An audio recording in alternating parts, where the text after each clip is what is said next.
성가대 얼굴을 찬양할 때 자세히 봤었는데 오늘은 성가대의 이면을 보는 뒷모습을 적나라하게 보게 되네요.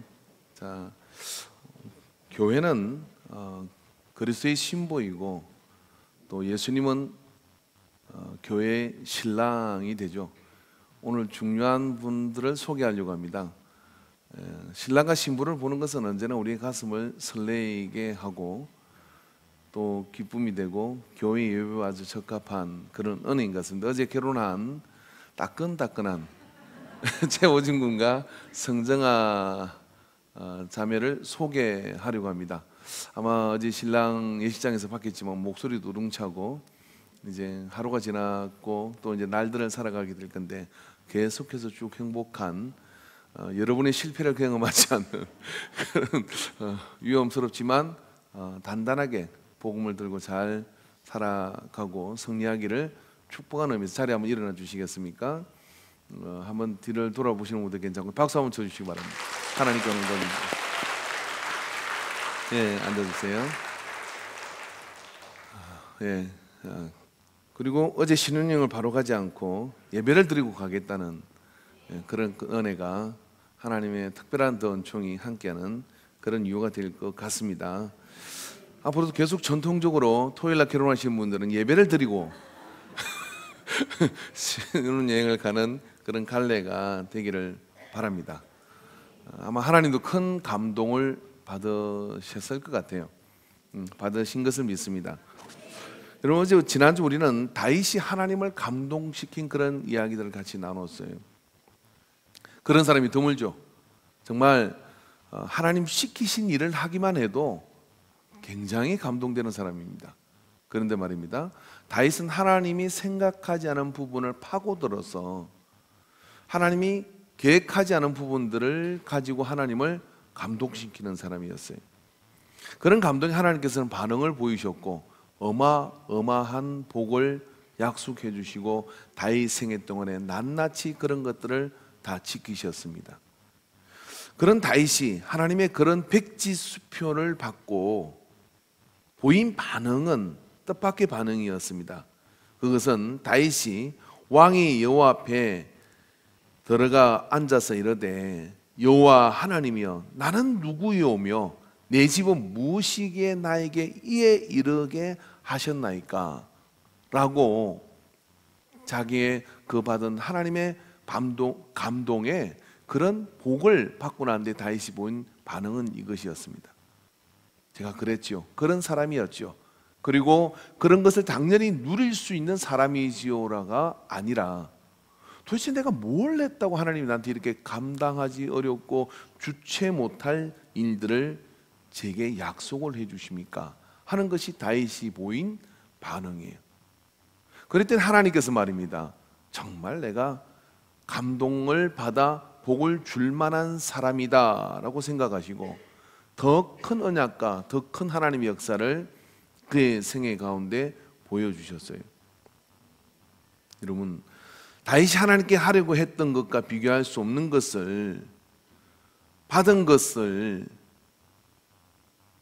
그리고 그 다윗이 하나님의 하려고 한 것 그것을 통해 하나님께서 그런 복을 약속해 주셨는데 사실 성경에 나오는 모든 역사를 되짚어 보면 말입니다, 하나님은 다윗이 이르기 전에 사실 우리를 향하여 어마어마한 일들을 행하게 되시는 거죠. 여러분, 에덴은 어떠세요? 우리는 안 살아와서 모르겠습니다만은 에덴에 하나님께서는 동산을 만드셔요. 그리고 그 동산에 가든 하우스를 탁 지으시고 말입니다. 그곳에서는 말입니다, 어떤 것도 해로운 것도 없고 늙는 것도 병드는 것도 일할 필요도 그리고 질병도 아무것도 존재하지 않는 홀라당 벗고 뛰놀아도 문제가 없는 그런 에덴을 만드셨어요. 사자가 꼬리를 흔들고 그리고 독사골에 손을 쥐어 보여도 독사가 뽀뽀를 하고 그런 어떤 에덴을 하나님께서 만드시고요, 그 모든 걸 만드시고 난 다음에 하나님께서 말입니다, 사람을 거기다가 탁 마지막으로 지으시고 그리고 복을 주셨어요. 생육하고 번성하고 땅을 정복하고 생육하고 번성하여 땅에 충만하라. 땅을 정복하라. 바다의 물고기와 하늘의 새와 땅에 움직이는 모든 생물을 다스리라 하시니 라고 사람을 거기에다가, 즉 반대로 이야기하면요, 사람을 에덴에다가 놓아 살게 하시려고 하늘과 땅을 갈라서 만드시고요, 그리고 거기에 동물들을 만드시고 식물들을 만드시고 그리고 모든 환경을 그렇게 만들었다는 거예요. 그게 사람을 만들고 말입니다. 하나님께서는 보시기에 심히 좋았더라라고 이렇게 말씀하시면서 그 상태가 얼마나 흡족했는지 막 좋아하시는 거예요. 근데 그러면 여러분 어떻겠습니까? 지금 당장 뿅 해가지고 우리가 여기 몇 사람만 차출해서 에덴에 가서 살기를 원하는 사람 선착순 10명, 그러면 아마 우리 교회 안에서 아마 굉장히 빠른 속도로 선착순의 줄을 서지 않겠습니까? 에덴 가기 싫으세요? 예. 그런데 정작 이 에덴에 살던 아담과 하와는 어땠을까요? 그게 좋았을까요? 좋았다고 생각이나 했을까요? 에덴에서 태어난 이 아담과 하와는 어떻습니까? 그곳이 얼마나 좋은 곳인지를 잘 모르는 것 같아요. 왜 그러냐면 비교 대상이 없었으니까. 그렇지 않았겠습니까? 그러다 보니까 그 중에 에덴 동산에서 한 가지 그만 하나님의 말씀이 있었는데, 동산 중앙에 있는 모든 나무의 실과는 먹어라. 모든 나무의 그런 실과들의 그런 과일을 먹되, 동산 중앙에 두 나무가 있는데 한 나무는 생명나무요, 한 나무는 선악을 알게 하는 나무인데 이 나무 열매는 먹지 마라. 먹으면 정령 죽으리라고 말씀해 주셨어요. 거기에는 뭐 파파야 열매도 있었을 거고요, 거기에는 뭐 다양한 그런 어떤 열대 과일부터 시작해서 많은 과일들이 있었겠죠. 근데 그 중에 꼭 챙겨 먹어야 되는 게 있었어요. 그게 뭐냐, 제가 다시 에덴에 간다면 무조건 직진해서 갈 겁니다. 생명나무 열매를 가서 먹을 것 같아요. 근데 아담과 하와는 말입니다, 그곳에 있는 동안에 이 생명나무 열매는 검하여져 있지 않은데 이 생명나무 열매는 쳐다보지 않아요. 그 옆에 먹지 말라고 한 것, 이것에 눈이 간 거예요. 보암직도 하고 먹음직도 하고. 그래가지고 그것을 먹음으로 인해 가지고 에덴에서 쫓겨나게 되죠. 에덴에 쫓겨나게 되는 이유가 뭐냐면은 이 사람들이, 이 아담과 하와가 생명나무 열매를 먹고 우리와 영생할까 하니 에덴에서 쫓아내는 일이 벌어지는 겁니다. 그전에는 생명나무 열매가 금지되어 있지 않았습니다. 먹어도 되는 것이었어요. 순수만 바꿔서도 우리가 이 고생을 안 하고 살아요. 그런데 말입니다, 사람은 다 누리고 다 있는데 없는 거에 모든 마음이 가 있으니까 어떻게 하냐면 감동이 되지를 않는 거예요. 여러분, 남자분들이요, 매일 설거지 하지 마세요. 차표 내세요. 그리고요, 분기에 한 번씩만 하세요. 여자분들이 감동을 해서 눈물을 흘려요. 매일 하면 깨끗이 안 했다고 야단을 쳐요. 그리고 뒷정리가 왜 그러냐고 야단을 쳐요. 예. 감동이라는 것은 말입니다, 생각해보면 우리의 마음의 문제인 것 같아요. 그래서 제 말을 이건 너무 절대적으로 생각하지 마십시오. 하던 분은 계속하고 사세요.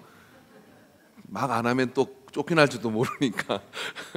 그런데 에덴이라는 곳이 너무나 완벽한데 그 완벽한 곳에 있는 이 아담과 하와는 하나님이 뭘 베풀어 줬는지를 몰라요. 근데 하나님의 마음은 뭐냐면 당신이 뭘 누리는 게 아니라, 당신이 뭘 얻은 게 아니라, 당신이 뭐가 필요한 게 아니라 사람을 위해서 하늘과 땅을 짓고 거기에 동산을 짓고 그 모든 걸 갖춰주고 난 다음에 그 다음에 보시기에 심히 좋았더라. 너희들이 그곳에 사는 게 난 좋다 라고 이야기하는데, 사담은 그곳에서 말입니다, 하나님이 베풀어 준 것 안에서 없는 건 한 가지를 하지 말라고 한 가지를 딱 꼬집어지고 어떻게 하냐면 그것 때문에 삐져가지고요, 그것 때문에 사단의 말에 게임에 빠져가지고 어떻습니까? 저거 먹으면 너 하나님하고 같아진다, 하나님하고 같아지는 거야. 그 말에 교만과 허영이 돌아 선악과를 먹음으로 인해 가지고 에덴에서 쫓겨났어요. 쫓겨나고 난 뒤에는 어떻습니까? 그 에덴이 얼마나 하나님의 은혜요, 하나님이 내게 주신 감동인지를 지금까지도 우리는 그것을 바라보고 갈망하면서 주님 우리에게 새 에덴을 요한계시록에 허락하여 주신 줄로 믿습니다. 여러분, 우리가요 오늘 옆에 있는 분이 이렇게 우둔둠한 분이 계시면은 여보시오 선생님, 당신이 이 자리까지 오는 것은 하나님의 전적인 은혜요, 하나님의 전적인 섭리 가운데 이곳에 있는 것입니다. 있는 것 자체가 하나님의 은혜요, 하나님이 내게 베푸르신 은총이라는 사실을 우리가 기억해야 될 줄로 믿습니다. 가끔 제가 신앙생활을 하는 동안에 모태 신앙인 분들을 만나면요 뭐 이런 불만을 표시합니다. 뭐라고 표시하느냐면은, 나는 신앙을 선택할 자유가 없었어. 태어날 때부터는 강요당한 거야. 그렇게 생각을 하죠. 그 다음에 나는 다른 어떤 많은 세상에 나가서 누려야 되는데 그런 것들이 다 사장당한 거야.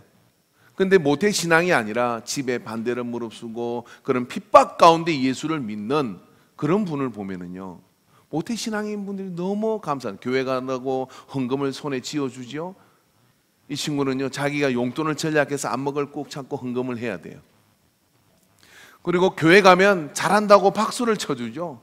이분은 교회 가면 공부 안 하고 어딜 가느냐고, 물론 집사님 자녀 가운데도 공부 안 하고 어디 가느냐고 그렇게 교회 가는 걸 핍박하는 부모도 있어요. 그 집은 굉장히 축복의 문이 닫힐 거예요. 그런 집 있으면 회개하시기 바랍니다. 근데 예수 안 믿는 집에서는 그렇게 핍박을 하는 것이죠. 제사 문제 때문에 절을 하니 안 하니 이런 핍박 가운데서 믿는 사람은 한없이 부는 게 뭐냐면, 어쩌면 쟤는 저렇게 복이 있어서 아버지는 장로님이요, 어머님은 권사님이요, 그리고 심지어는 뭐 삼촌은 목사님이요, 그런 집에 태어나가지고 그렇게 교회 가면 박수를 쳐주고 세미나 간다면 용돈을 주고, 누구는 알바해가지고 용돈 벌어가지고 학생 수련회 가는데 누구는 웃돈을 얹어가지고 주는. 근데 여러분, 모태신앙이 감사하는 거 보셨어요? 모태신앙이 그런 것들에 대한 감격과 은혜를, 부모님 정말 감사합니다, 제가 믿는 집에 태어나가지고요 얼마나 감격스러운지 몰라요. 제가 목사의 자녀로 태어나가지고 얼마나 감격스러운지 몰라요. 제가 아버지가 장로님이라 얼마나 감격스러운지 몰라요. 아버지가 알코올 중독되고 어머니가 춤바람 나고 집은 풍지박성 나고 뭐 그래 봐야 감사한 줄 알겠습니까? 자, 모태신앙 여러분들을 옆에 혹시 부모님이 가까운 데 계시면 이렇게만 인사 한번 하십시오. 정말 예수 믿으셔서 너무 감사합니다. 이봐요, 시켜도 안 하잖아요. 에덴에 살아도 에덴이 얼마나 감사한지를 몰라요. 하나님이 뭘 우리에게 주시는지를 몰라. 안타깝죠. 그리고 마음대로 행동합니다. 선악과를 먹어버립니다. 먹지 말라니까 먹어버리고 마음대로 행동하고 마음대로 오해하고, 하나님이 나 괴롭히려고 그랬나 보다. 그리고 마음대로 해놓고 난 다음에 그리고 쫓겨나요. 근데 문제는 여기 있는 것이죠. 사실 에덴을 준 하나님은 이게 뭘 부족하다고 이야기하느냐고 할 수 있잖아요. 근데 사람은 에덴에서요 한 가지 그것 때문에 어떻게 하냐면, 하나님 이게 불만이에요 얘기하고 그 선악과를 단서를 붙였는데 먹으면 정령 죽으리라 해놨는데 그걸 먹음으로 인해서 에덴에서 쫓겨나요. 그러면 여러분이 하나님 같으면 풀옵션으로 모든 걸 다 주고 모든 권세를 주고 내가 만든 모든 걸 다스리라고 했는데, 거기서 웃지 않고 있는 아담이나 기뻐하지 않고 있는 하와를 보는 것이 여러분 기쁘겠습니까? 근데 더더군다나 그걸 선악과를 먹고 쫓겨나요. 그럼 어떻게 했습니까? 저는 100% 이렇게 합니다. 어떻게 하냐면, 하나님이 물로 세상을 심판한 노아를 통하여 세상 전체에 얼마나 많은 영혼을 죽이셨습니까? 그럼 2명일 때 끝내는 게 좋아요. 안 그렇습니까? 2명일 때, 야 이거 이상해, 뭐가 오류가 발생했어, 포맷해. 그리고 뭐 흙 많은데 치우고 흙을 빗어가지고 후 한 번 더 불지 뭐 2번 못 불겠어요? 그리고 다시 만들어가 시작해 보는 거야. 씨름 다시 해보자. 이거 뭔가 오류가 발생했어. 근데 문제가 있죠. 하나님은 사랑이시라. 그래 저지를 하고 에덴에 쫓겨나는데요, 나가서 고생 좀 했다가 철저히 회개하고 입술로 그냥 그렇게 얼마나 아버지 집이 좋았고 얼마나 에덴이 좋았는지를 알고 후회할 때 내가 너 찾아갈 게가 아니라 하나님이 처음으로 짐승을 잡으셔요. 에덴에는 살생이 없었습니다. 생명을 죽일 이유가 없었어요. 짐승을 잡아서 가죽을 벗겨. 하나님이 짐승을 잡아, 아담이 잡았다는 기록이 없잖아요. 하나님이 짐승을 잡아 가죽 옷을 지어서 입혀 내보내요. 여러분 같으면 그러겠어요? 저는 그 정도의 사랑은 없어요. 근데 가죽 옷을 지어 보내는 거예요. 피 흘림 없이는 제사하면 제사선 사망인데 피를 흘려 생명으로 대속해야 거기서부터 회복될 수 있는 그 섭리를 여기에 보여주시면서 내보내는 거예요. 마음대로 살고 마음대로 오해하고 마음대로 해놓고 내 인생은 나의 것이라고 하나님 베풀어준 모든 것들을 엉망진창으로 만들어 놓고 뛰쳐나가는데, 하나님은 그 뛰쳐나가는 사람을, 뛰쳐나간 인류를 포기하지 못한다고 하는 거예요. 하나님은 배신당했습니다.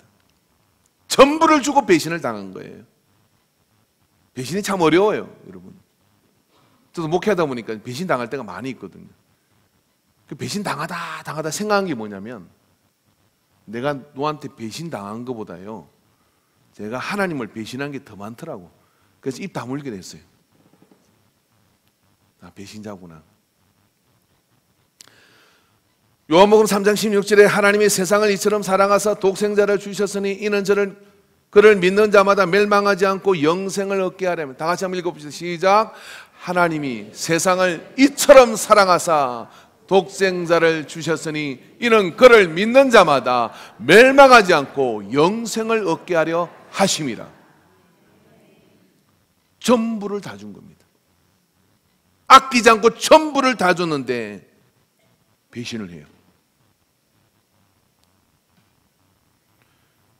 그리고 계속해서 배신을 합니다. 정말 흉악범이에요, 인류는. 완벽한 에덴에서 쫓겨났는데 말입니다. 그러더니 노아 시대에 저음하게 됩니다. 이런 노아 시대에요, 사람들은 생각해보면 건강과 장수가 있었어요.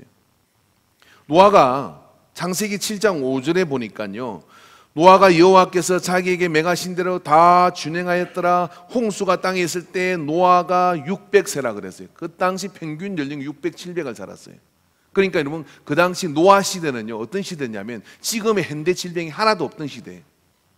그럼 복된 세상이에요, 아니면 저주받은 세상이에요? 대답들을 안 하시네. 한번 물어보세요. 여러분 한 200년 사실 것 같아요? 노아는 600년이 되었을, 600살이 됐을 때 노아 방주를 끝냈어요. 그러니까 여러분, 우리가 생각하면 노아는 한평생 망지느라고 나이든 할아버지가 산에 가서 배진 게 아니라 평균 연령이 700, 800, 1000살을 살았어요. 그런데 그 중에 100년을 그냥 하나님 배지라 하니까 느긋하게 진 거. 우리는 100년 하나님께서 한번 물어봅시다. 여러분 한 50년만 교회에서 사세요. 그러면 내 청춘의 100살을 못 살 건데 반평생을 여기 살아라고요? 끔찍한 소리 하지 마시고 그럴 거 아니에요. 근데 노아의 계산법을 보면 한 100년은 잠깐 가는 거예요. 근데 노아만 그랬냐? 그 시대 사람들이 다 그랬어. 그런데 그 장수와 건강의 복을 가지고 뭐 했냐면은, 제약이 간연하여 의로운 자가 노아밖에 없더라는 거예요. 여러분, 노아 이전에는요, 비가 왔다는 기록이 없습니다. 노아 이후에 우리는 고기 먹으라 그랬어요. 그런 정도로 지금과는 완전히 우리의 생체 리듬도, 자연 상태의 대기권도 완전히 달랐다는 이야기예요. 그러니까 하나님께서는요, 에덴에서 쫓아내긴 하였지만 노아 시대는 적어도 뭐냐면은, 이런 우리의 지금 생각하는 질병과 지금 생각하는 재앙에, 에덴에 쫓겨나고 난 뒤에 재앙의 시대가 열리긴 했지만 노아 이전의 시대만 하더라도 우리에게는요, 굉장히 살만한 그런 세상 속에 있었던 거죠. 다음 두드려 맞았어. 에덴은 쫓겨나가지고 두드려 맞았어. 그러면은 아담과 하와가 유언을 하지 않았겠어요? 야, 저 에덴에 있는 그 동산, 그 안에 너무 좋은 곳이 있다. 근데 우리가 하나님 말씀 딱 한 가지 안 들어가지고 거기서 쫓아나서 이 고생을 하고 있다. 고생도 아니, 지금 생각하면요, 이 고생을 하고 있다. 그렇게 이야기하며 그렇게 얘기해서 자손들이 어떻게 됩니까? 아, 그랬구나. 우리는 정말 하나님 말씀 잘 들어가지고 이 장수의 복을 누리고 이 건강의 복을 누리고 이 질병 없는 복을 누리고 그렇게 살아야 되겠구나 하고 정신 차리고 살아야 될 거 아니에요. 어떡합니까? 에이, 쫓겨난 거 뭐예요? 우리끼리 하면. 그리고 어떡하냐면은 하나님께 거역하는 삶을 사는 관연한 세상이 되어버렸죠. 아까 제가 얘기했잖아요. 2명일 때 끝내서야 되는 거라고요. 하나님께서 이제 안 되겠다. 그리고 세상에 있는 많은 사람들을 멸하기로 작정을 하십니다. 물로 심판하기로 작정을 하시죠. 그리고 심판을 하면 노아까지도 다 끝내고 새로 시작해도 이때도 괜찮아요. 근데 하나님은 어떡합니까? 노아와 그 인류를 통하여 새로 인류를 시작할 그 배신 응답으로 새로 인류를 시작할 계획을 가지고 노아 홍수 심판을 하는 겁니다. 그리고 다시 인류가 시작되고 또 바벨탑을 쌓고 언어가 분리되고, 여러분 영어 공부하기 어려운 분들, 언어 공부하기 어려운 분들, 여러분 원망할 거 아무것도 없어요. 바벨탑 쌓았던 그 분들을 원망하셔야 돼요. 그러니까 잘게 보십시오. 하나님 우리에게 축복을 단번에 거둔 게 아니라 엄청난 완벽한 복을 주시고, 그게 완벽한데 하나님이 우리를 안전하게 하시려고 주신 선악과를 먹지 말라는 어기니까 장수와 건강의 복이 노아 시대 건너가요.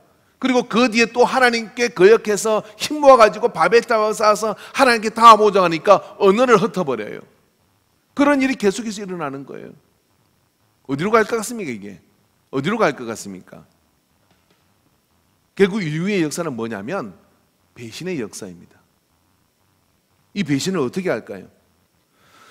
자, 그런 이야기를 다 하자면 시간이 너무 크니까 광야 시대로 한번 가봅시다. 모세와 함께 이 광야에 이스라엘 백성들이 이제 하나님이 원하는 나라가 어떤 나라고 하나님 원하는 백성이 어떤 백성인지 이 성경을 쓰게 하시려고 어떡하냐면 히브리를 선택하고 아브라함을 선택해서 그리고 이제 민족으로 나라로 만들어가지고 출애굽을 시켜요. 출애굽을 시켜서 이제 광야 시대를 지나가는데, 여러분 광야 학교를 지나는 분들은 잘 기억하시기 바랍니다. 광야 학교가 뭐냐면 지금 나 믿음 생활하는데 엄청 고생을 하고 있어요. 뭔가 되는 일이 안 돼. 광야 학교에 들어가 있는 거예요. 그 광야 학교에서 정신 차리고 봐야 될 게 뭐냐면요, 이 백성들은 말입니다. 광야에서 애굽에는 고기 먹었는데 애굽에는 뭐가 많았는데 벽돌 굽고 고생하던 걸 까마득히 잊어버리고 어떡하냐면 애굽에서는 그래도 배가 불렀는데 그러며 하나님과 모세를 원망해요. 그러면서 끊임없이 어떡하면 모세의 지도력을 흔들고 원망하고 이렇게 하는 겁니다. 여러분 그렇게 하던 광야 40년 동안에 그렇게 불평하고 원망하던 사람들은 고라 자손과 함께 어떻게 되느냐면 땅이 다 삼키거나 거기서 다 죽었어요. 살아서 가나안으로 들어간 사람은 여호수아와 갈렙밖에 없습니다. 40년 만에 불과 그런 일이 일어납니다. 그런데 광야 40년 동안 하나님께서 은총을 베푸지 않으셨나요? 말씀 한번 볼까요? 신명기 8장 4절 같이 한번 읽어봅시다.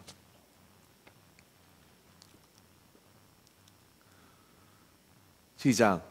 이 40년 동안에 내 의복이 헤어지지 아니하였고 내 발이 부러뜨지 아니하였느니라. 시나이 반도 그 강야를, 신광야, 바람강야 그 강야를 샌들 하나 신고 비프장 돌밭길을 그렇게 이 100만이 넘는 사람들이 돌아다니는데 사람들은 몰라요. 지도자는 보이는 겁니다. 뭐가 보이느냐? 어디 가서 먹이지? 어디가 저 사람들이 입히지? 예, 그런 것들을 보는데 말입니다. 보니까 보이는 게 있었어. 모세에게 뭐가 보였느냐면, 희한하다, 왜 신발이 닳지 않지? 희한하다, 옷이 왜 헤어지지 않지? 여러분, 하나님께서 우리를 광야길을 지나게 하고 광야 학교를 지나게 할 때요, 난 고생만 하는 것 같죠? 아니요. 자세히 보면 그 기간에 하나님께서는 우리의 옷이 헤어지지 아니하게 하고 우리의 신발이 닳지 않게 하며, 하나님은 하나님의 사랑과 은혜를 드러나지 않지만 힘든 그 징벌 가운데 있는 상황이기 때문에 드러내놓고 그렇게 하지 않지만 당신이 하신 일을 음으로 양으로 살피면서 어떡하냐면 다 챙기고 계셔요. 챙기셨어요. 근데 사람은 그것을 보는 것이 아니라 또 없는 것, 하나님께 해주지 않은 것에 주목하여 하나님께 감동을 받지 않아요. 그러나 보려고 하는 모세는 신명기를 통해서 봐라, 하나님께서 우리를 그렇게 인도하셨지 않느냐. 매일 반복되는 기적이 우리의 옷에, 우리의 신발에, 우리의 발에 묻어나고 있는 것을 왜 못 보냐. 여러분, 지금 강야학교를 지나고 계시는 분들은요, 자세히 보면 이 강야학교에서 하나님이 베풀어 준 은혜가 있어요.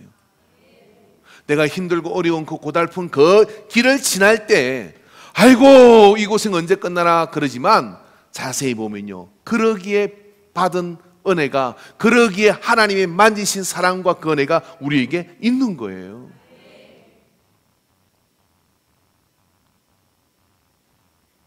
액면가를 이야기하면요, 우리는 계속해서 배신하는데 주님은 매일 우리의 옷을 챙기고 우리의 신발을 챙기고 우리의 발이 부르트는 걸 챙기고 나의 삶의 걸음을 챙긴 거예요.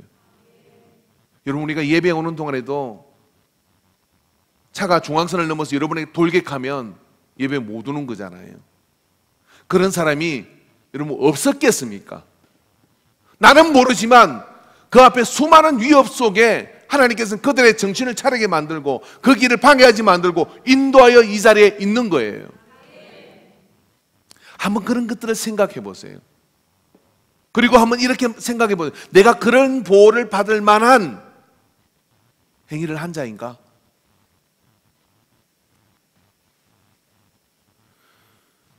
예수님은 이 땅에 오셔가지고 막 기적으로 빵을 베풀어 주셔요.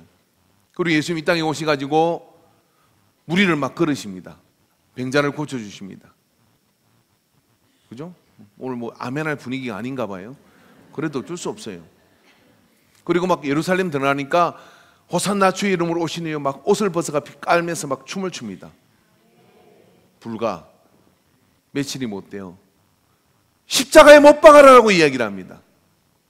강도를 풀어주라고 이야기하고 그를 십자가에 못 박으라고 이야기하는 군중이 돼버리고 말아요. 주님, 야, 징하다. 이렇게까지 할 필요가 있는가? 이런 존재들을 위해서 그렇게 해야 되겠는가? 하나님 아버지, 나는 그때 풀옵션을 줬는데 걔들 선악과 먹고 나가더라야. 그래서 내가 가죽 옷을 지어 입혔다. 주님의, 하나님 아버지의 마음을 아는 예수님은 그 배신 앞에 대꾸하지 않습니다. 아버지여, 저들은 저들의 하는 일을 알지 못합니다. 여러분, 우리가 오늘 말씀의 주제는 뭐냐면, 하나님이 우리에게 무엇을 하실게, 하나님 우리에게 어떤 감동을 주었냐라고 할 때 우리는 머리에 떠오르는 게 있을 것입니다. 죽을 뺑에서 살게 한 거 감동이죠. 우리에게 생명을 연장하게 하는 것도 감동일 겁니다. 그러면 그거 없으면 감동받지 않은 것입니까? 근데 여러분, 진짜 감동은 뭐냐면요, 나 같은 반복된 배신을 용납하는 하나님의 마음은 헤아릴 수 없는 감동인 거예요.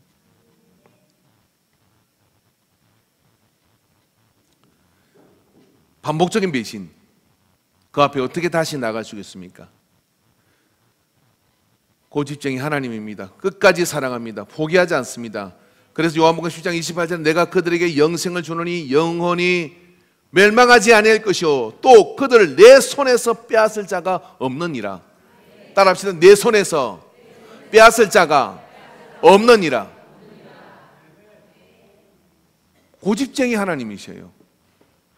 그래서 반복되게 계속해서 뛰쳐나가지만 고멜처럼 계속해서 그렇게 돈을 찾아가고 권력을 찾아가고 명예를 찾아가고 부를 찾아가는 그런 반복된 배신이 예배를 수도 없이 하나님의 다른 것으로 바꿔먹는 그런 배신이 일어나지만, 그 봐요, 오늘 우리가 멀쩡히 와서 예배 드리고 있잖아요. 왜냐하면 하나님은 그 반복된 배신 속에서도 우리를 기다려 주시고 우리를 찾아오시고 우리를 품어주시는 분이기 때문에 그런 겁니다. 말썽을 좀 부린 분들은 이런 장면 혹시 있지 않습니까?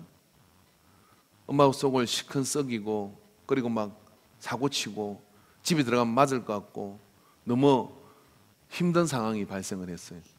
그런데 안 들어가면 더 맞을 것 같아가지고 며칠 친구 집에 자다가 들어갔어요.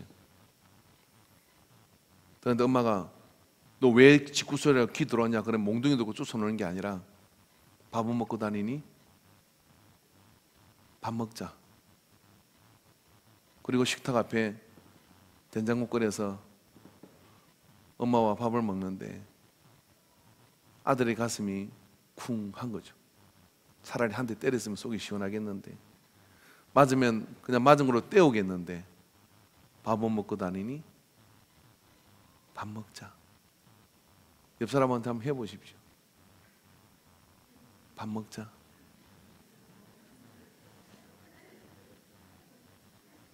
하나님이 그러신 거예요.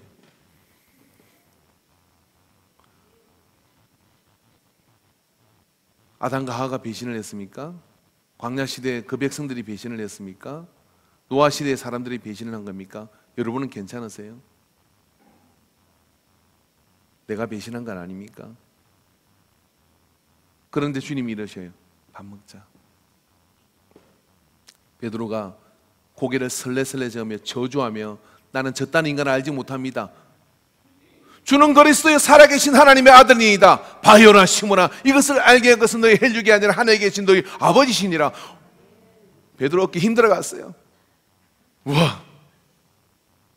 근데 한 여자 종이 와가지고 너 갈릴리 같은 판데 저 예수와 같이 다니는 사람인데 네가 떡 나누는 중 내가 봤는데 그러니까 아니야 난 몰라. 모른다니까. 아 맞는데 아니야 나 저런 인간 절대로 몰라. 꼭요. 딱이 두 번 울었어요. 그 순간 베드로는 무너졌어요. 배신. 우리 성도님들 이렇게 보면요 은혜 받고 막 부흥회 끝났을 때요 주를 위하여 가겠습니다 막 할렐루야 막. 근데 예배 안 넣어. 그래서 왜 안 넣는 거니까 몸이 힘들었어. 약발 떨어졌죠? 뭐 베드로는 좀 그보다 더 한 수준이라고 생각해 봅시다. 근데 예수님이 어떻게 하십니까? 디베랴 바닷가에서 거기에 주님이 부활하신 주님이 오신다고 하니까 제자들과 함께 있었어요. 있는데 서로 뭐 할 말이 뻔하잖아. 베드로, 다 너만은 믿었는데 어떻게 네가 저 우리 우두 뭐 니들라고 하면서 그렇게 배신을 하냐? 예? 누가 그렇게 안 했겠습니까? 다른 제자들이 도마 같으면 그렇게 하죠. 도마는 뭐 어떻게 하는지 모르지만 확실한 사람이니까 확실히 짚고 넘어가자. 너 그러는 거 아니지. 원투 쓰리 베드로 요한 야고보 세 사람은 같이 죽는다 그랬자며. 근데 모두가 배신자라 말을 다 하고 있는 거예요. 베드로가 멋쩍으니까 고기 잡으러 가자 하고 고기 잡으러 간 거예요. 새벽녘에 고기를 잡으려고 하는데 빈 거물이에요. 되는 일이 없어요. 근데 뭇가에 누가 서는데 말입니다. 깊은 곳에 가서 그물을 내려 이러는 거예요. 그래서 그물을 내릴 때는 정말 고기 엄청나게 잡힌 거예요. 옆에 있는 사람들이 이야기합니다. 오, 예수님이다. 그렇게 얘기하니까 베드로 반응 좀 보세요. 예수님이 아니다. 큰일 났네. 이거 어떡하지? 겉옷을 입고 다른 애들 막 물에 뛰어들어가는데 겉옷을 입고 천천히 옵니다. 예수님 이러셨어요. 밥은 먹고 다니니? 조반을 준비하신 예수님께서는 장작을 피우고 생선을 구워서 식사를 하세요. 아마 생선을 좀 발라주지 않았을 거예요. 베드로 먹어라. 식사가 끝날 쯤에 이렇게 묻는 겁니다. 바요나 시몬아 네가 나를 사랑하니? 한 대 때리지. 너 어떻게 그럴 수가 있어 이래야 되는 거 아니에요. 네가 나를 사랑하니? 내가 주를 사랑하는 줄 주께서 아시나이다. 그래 맞아 네가 나를 사랑하죠. 배신했는데 사랑하지. 주님 믿어주시는 거예요. 믿어주시는 거예요. 여러분 하나님께서 우리에게 나에게 한 것 중에 가장 큰 감동은 뭐냐면 나 같은 죄인을 용납해 주신 거예요.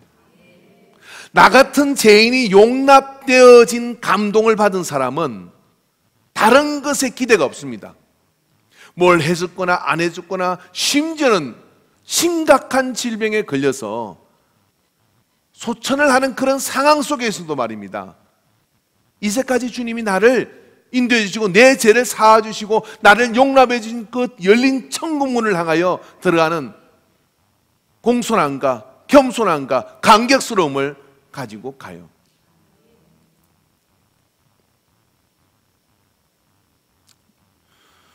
유다, 그냥 지나갈 수 없는 사람이죠. 식사 자리에서 너희 중에 누가 나를 팔 것이다. 누굽니까? 빵을 찍어주며 네가 나를 팔 것이다 라고 얘기를 해요. 그럼 주님은 아신 거잖아요. 겟세마네 동산에서 밤새 기도하시고 이제 됐다 가자라고 하시고 자리에 일어날 때 유다 제사장의 병사들과 함께 오며 이야기합니다. 내가 가서 입을 맞추는 자가 그다.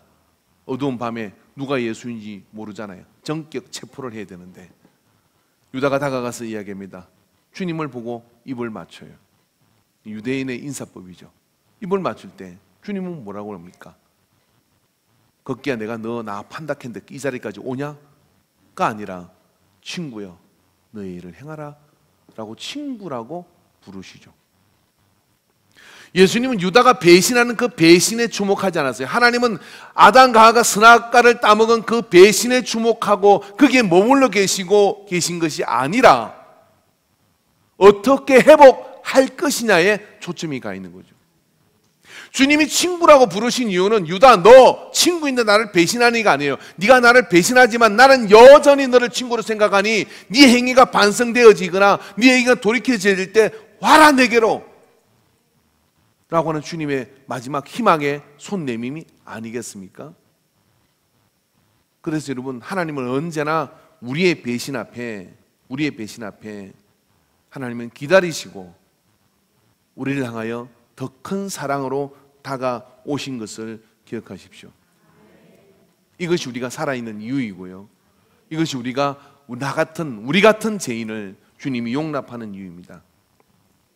로마서 8장 35절에 보니까 누가 우리를 그리스도의 사랑에서 끊으리요 환난이나 공고나 박해나 기근이나 적신이나 위험이나 칼이라 기록된 바 우리가 종일 주를 위하여 죽임을 당하게 되어 도살할 양같이 여김을 받았나이다 함과 같으리라. 그러나 이 모든 일에 우리를 사랑하시는 이로 말미암아 하나님 나를 용납하고 나 같은 죄인을 받아주고 서대만이 돌로 쳐서 죽을 때 그 입에 옷을 들고 간접적 살인을 행한 바울이 그런 나를 이방인의 사도로 쓰기 위하여 사용하셨다는 그것이 바울에게는 하나님이 내게 베풀어준 감동이 된 거예요.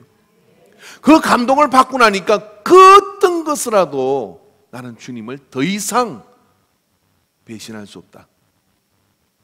내가 확신하노니 사망이나 생명이나 천사들이나 근세자들이나 현재 일이나 장래 일이나 능력이나 높음이나 깊음이나 다른 어떤 피조물이라도 우리를 우리 주 그리스도 예수 안에 있는 하나님의 사랑에서 끊을 수 없느니라.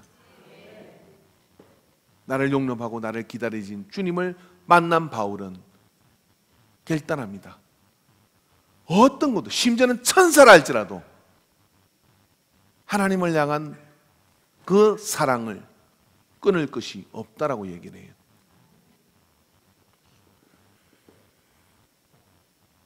하나님 우리에게 이런 거를 베풀어 주신 것이죠. 여러분이 잘 아는 영화를 하나, 소설 하나 소개하려고 합니다. 레미제라벨이라는 영화. 장발장, 빵 훔친 사람. 학생들이 그러더라고요. 장발장 가면 갈만했다. 그냥 훔친 빵이 엄청나게 큰 빵이에요. 그리고 막 한 2, 3일 걸려서 만드는 빵이래. 그 인터넷도 떴더라고요. 그러니까 장발장 가면 갈만했구나. 근데 그 영화 속에 저는 그 오페라로 된 그걸 보면서 감동스러운 부분이 사실은 좀 결말이 안 좋긴 했지만은 주목하고 싶은 사람이 자베르라고 하는 사람이죠. 이건 실제 인물 아닙니다. 영화의 주인공이죠. 이 자베르는 자기가 가진 소신과 결정한 판단을 바꾸지 않아요. 교도소에서 장발장을 보게 되죠. 그리고 이 사람은 죄를 지어왔기 때문에 죽을 때까지 죄인이라는 사실을 압니다. 그리고 확신합니다. 그리고 이 장발장이 출소하고 난 다음에 뒤를 계속해서 밟아요. 장발장이 사는 동네 소속 경찰서장이 되어서, 그리고 또 장발장이 파리로 오니까 파리에 경찰청 소속이 돼가지고 장발장을 계속해서 신분을 세탁한 장발장을 추적을 합니다. 그러다가 이제 파리 혁명 분기가 있었고 그 상태에서 이 자베르가 장발장을 주동자로 잡아서 어떻게 하려고 갔다가 폭동에 걸려가지고 이제 대신 이제 죽게 되는 상황이 발생한 거예요. 그때 장발장이 이 사람을 살려줘요. 한번 생각해 보세요. 평생을 따라다니며 괴롭히는 자베르예요. 감옥에서부터 계속해서. 그럼 절호의 찬스가 온 거잖아요. 눈 딱 감으면 돼요. 그럼 죽일 겁니다. 그럼 내 모든 시물이 감춰지는 겁니다. 그런데 장발장이 어떻게 하느냐면 이 사람을 살려줘요. 자베르는 비로소 독백을 합니다. 이것이 뭐냐? 죄인은 한 번 배신한, 의를 배신한 죄인은 끝까지 죄인이어야 되는데 왜 나를 살려주는 거냐? 자기가 장발장에 대해서 가지고 있던 판단이 잘못됐다는 것을 인정하기 싫어서 세느강에다가 자기를 던져버립니다. 여러분, 하나님은 어떤 분이시냐면 우리의 끊임없는 배신 앞에, 나의 정확하게는 끊임없는 배신 앞에 기다리시고 찾으시고 오시고 두드리시고 안아주시고 밥은 먹고 나니니 라고 물으신다는 사실을 기억하시기 바랍니다. 그래서 여러분, 하나님이 나를 향하여 베푸신, 그래서 이 한 주 동안은 여러분 우리가 이걸 한번 생각해 봅시다. 하나님이 나에게 주신 감동이 뭐냐라고 할 때 뭘 해준 것은 빼보세요. 그 대신 내가 어떤 짓을 하고 어떤 배신을 했는지를 헤아려 보세요. 하나님을, 주님을, 그리고 주님께서 어떻게 우리를 대해 주셨는지를 기억한다면 조는 사람이 아무도 없을 줄로 믿습니다. 마음의 평안을 얻게 되실 뿐만 아니라 하나님의 의도를 알게 돼요. 그리고 세상에 겁날 것이 없는, 그 어떤 것도 나를 그리스도의 사랑에서 끊을 수 없다는 결단이 우리에게 일어나게 될 줄로 믿습니다. 기도합시다.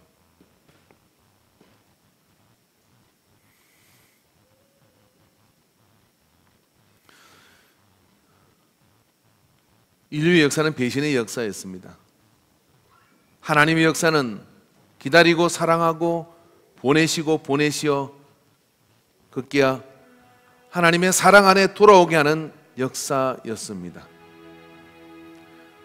사람의 역사는 끊어지나 하나님의 역사는 지속되며 마침내 모든 사람이 하나님께로 돌아오는 날을 허락하여 주시는 것을 믿습니다.